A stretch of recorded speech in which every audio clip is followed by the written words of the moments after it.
రైటిక breaking news చూస్తున్న ముఖ్యమంత్రి రేవంత్ రెడ్డి అధ్యక్షతన రాష్ట్ర మంత్రివర్గ సమావేశం ఈ నెల 18న ములుగు జిల్లా మేడారంలో నిర్వహించాలని ప్రభుత్వం నిర్ణయించినట్లు తెలిసిందే.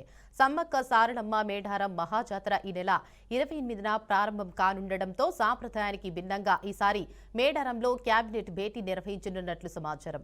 జనవరి 18న ఉదయం ఉమ్మడి ఖమ్మం జిల్లాలో పలు అభివృద్ధి పనులకు సీఎం రేవంత్ రెడ్డి శంకుస్థాపనలు చేస్తారు. అక్కడే కాంగ్రెస్ పార్టీ కార్యకర్తల విస్తృత స్థాయి సమావేశంలో పాల్గొంటారు. అనంతరం సిపిఐ 100 సంవత్సరాల వేడుకకు హాజరవుతారు. అదే రోజు సాయంత్రానికి ముఖ్యమంత్రి సహా మంత్రివర్గం మేడారం చేరుకుంటుంది. 5 గంటల తర్వాత కేబినెట్ సమావేశమయ్యే అవకాశాలున్నాయి.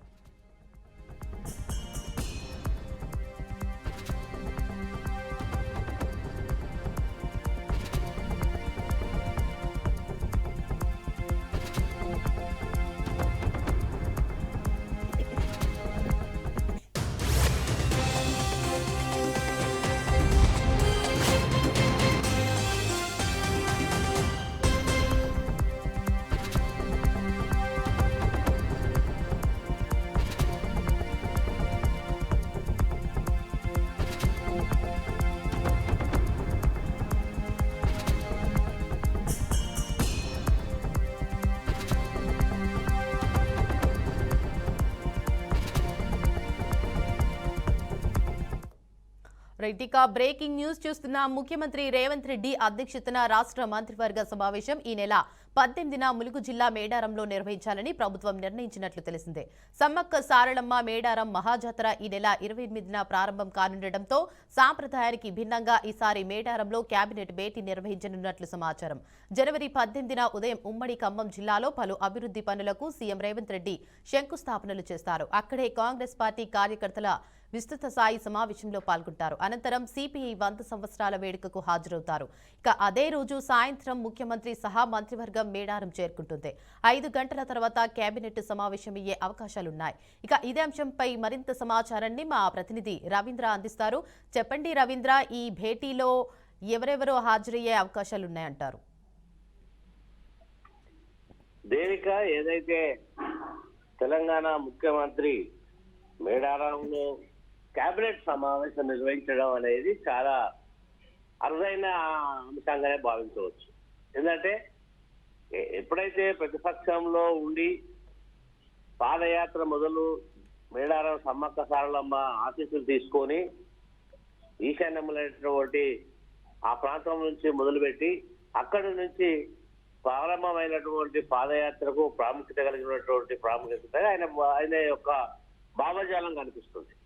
ఎందుకంటే గత 10 సంవత్సరాల్లో తెలంగాణ ప్రభుత్వంలో బీఆర్ఎస్ పార్టీ అధికారంలో ఉన్నప్పుడు ఆ తర్వాత రేవంత్ రెడ్డి ఏదైతే ప్రతిపక్ష నాయకుడు అయినప్పుడు ఆ ఏరియా నుంచి పిసిసి ప్రెసిడెంట్ గా ఉండి ఆ ఏరియా నుంచి పాదయాత్ర చేసి ప్రభుత్వం రావడానికి అమ్మవార్ల ఆశీస్సులు మనకు లభించాయనేటువంటి ఒక నమ్మకమైనటువంటి దృఢమైన నమ్మకంతో ఉన్నారు. అందులో భాగంగానే ఈ రోజు 250 కోట్లతో పూర్తిగా అభివృద్ధి అయితే అక్కడ పనులన్నీ దాదాపుగా 90% పూర్తయిపోయింది.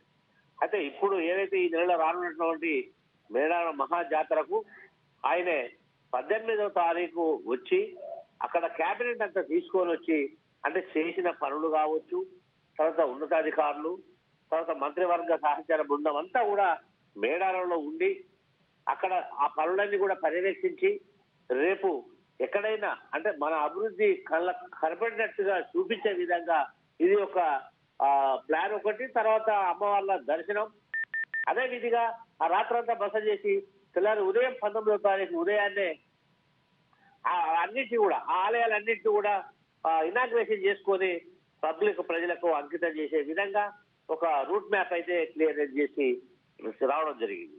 అంటే 19వ తారీఖు అమ్మవార్లను దర్శించుకోవడం, ఆ గద్దెలు అన్ని కూడా ఆలయాలన్నీ కూడా ఇనాగ్రేషన్ చేసుకోవడం, అటు జంపన్న వాక్ కావచ్చు, రోడ్లు కావచ్చు, లైట్లు కావచ్చు, భద్రతా ఏర్పాట్ల సంఖ్యలు కావచ్చు, అంటే వివిధ అంశాల మీద అంతా కేబినెట్ చర్చ అక్కడే పెట్టి అందరికీ అక్కడే బస చేసి తెల్లారి ఉదయం అందరూ కూడా ఆలయాల్లో పాల్గొనే విధంగా ఒక ప్రణాళిక సిద్ధం చేయడం ఇది రాష్ట్ర చరిత్రలో తొలిఘటం. అంటే రేవంత్ రెడ్డి ఇప్పుడు మేడారంకు గిరిజన జాతర అనేటువంటి మేడారం జాతర చేయడంలన్నీ కూడా సంచలనాత్మకమైనటువంటి నిర్ణయాలు తీసుకోవడం జరుగుతున్నది. అంటే పూర్తిగా అమ్మవార్ల ఆశీస్సులతో మనం ప్రభుత్వం ఏర్పడినాం. రానున్న రోజుల్లో మనకి ఇంకా రాష్ట్ర ప్రభుత్వానికి ప్రజలకు మంచి జరగాలి, మేలు జరగాలి. 2 కోట్ల మంది భక్తులు వచ్చే పైసలకు వచ్చేటువంటి భక్తులకు ఎలాంటి అసౌకర్యాలు కలగకుండా అధిష్టానంతా కూడా అధికారులందరూ కూడా పురమాయించి కావలసిన నిధులు సమకూర్చి ఆ ప్రాంతం అంతా కూడా భక్తులకు ఇబ్బంది కలగకుండా అమ్మవార్ల దర్శనం సాఫీగా జరిగే విధంగా భద్రతా చర్యలు కావచ్చు, శానిటేషన్ కావచ్చు, ఆర్ఎండ్బి కావచ్చు, డ్రింకింగ్ వాటర్ అంటే రోడ్లు అన్ని కూడా మెడికల్ అండ్ హెల్త్ అన్ని విభాగాల నుంచి కూడా అక్కడ అప్రమత్తం చేసి దాదాపుగా అన్ని పనులన్నీ కూడా కంప్లీట్ అవ్వచ్చేది. ఈ నెల 28, 29, 30, 31 రోజులు 4 రోజులలో జరిగే మహాజాతరకు కోట్లాది మంది భక్తులు రానున్న నేపథ్యంలో అన్ని కూడా ఏర్పాటు సవ్యంగా జరిగినాయి. స్వయంగా పర్యవేక్షించి అంటే ఇప్పటికీ పనులు జరిగినప్పటి నుండి 2 సార్లు సందర్శించి ఎప్పటికప్పుడు సూచనలు సలహాలు ఇస్తూ ఎప్పటికప్పుడు ప్రతిరోజు దాన్ని మానిటరింగ్ చేస్తూ అధికారులను పంపిస్తూ తర్వాత మంత్రులను పంపిస్తూ పర్యవేక్షిస్తున్న నేపథ్యంలో చాలా ప్రాముఖ్యత ఇస్తున్నటువంటి మన రాష్ట్ర ముఖ్యమంత్రి ఎవరైతే ఉన్నారో రేవంత్ రెడ్డి గారు ఆ విధంగా అక్కడ ఆ పనుల మీద ప్రత్యేక దృష్టి కేంద్రీకరించడం జరిగింది. అందులో భాగంగానే ఈ నెల 18వ తారీఖున మంత్రివర్గ సమావేశం ఏర్పాటు చేయడం అయింది.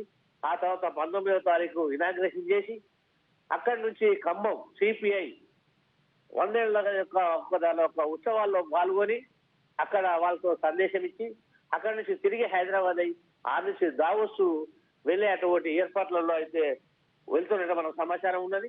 మొత్తానికి చూసినట్లయితే సహచార మంత్రి బృందంకి ఐఏఎస్లు తర్వాత ఐపీఎస్లు అందరూ కూడా అక్కడికి చేరవేసి అక్కడ ఉన్నటువంటి అమ్మవార్ల దర్శనం చూపించి అభివృద్ధి కూడా కనబట్టినట్టు ఇంత పీరియడ్ లో 90 రోజులలో మనం చేసినటువంటి ఏ విధంగా ఉన్నది ఇక్కడ డెవలప్మెంట్ ఈ అమ్మవార్ల గిరిజన జాతరకు అక్కడ ఏ ఏర్పాట్లు ఏ విధంగా ఉన్నాయో ప్రతి ఒక్కరు చెప్పగలగాలి. రేపు పొద్దున సమాధానం తెలిసి ఉంటేనే మనం చెప్పగలమనేది అక్కడ సమావేశం ఏర్పాటు చేయడం దానికి అందరూ కూడా సహకరించే అవకాశాలు అయితే ఉంటాయి. జాతర ఒకటి కేబినెట్ అనేది అంశం ఒకటి మంత్రివర్గ సహచరులు ఎమ్మెల్యేలు ఎంపీలు అందరూ కూడా ఒక మహాజాతరగానే ఉండబోతుంది. 18వ తారీఖు 19వ తారీఖు అదంతా కూడా ఆ ఆలయ ప్రాంగణం అంతా కూడా కాంగ్రెస్ నేతలతో కిక్కిరిసే అవకాశం అధికారులతో కూడా కిక్కిరిసే అవకాశం అయితే మెండుగా ఉంది. Right, thank you for the update Ravinder.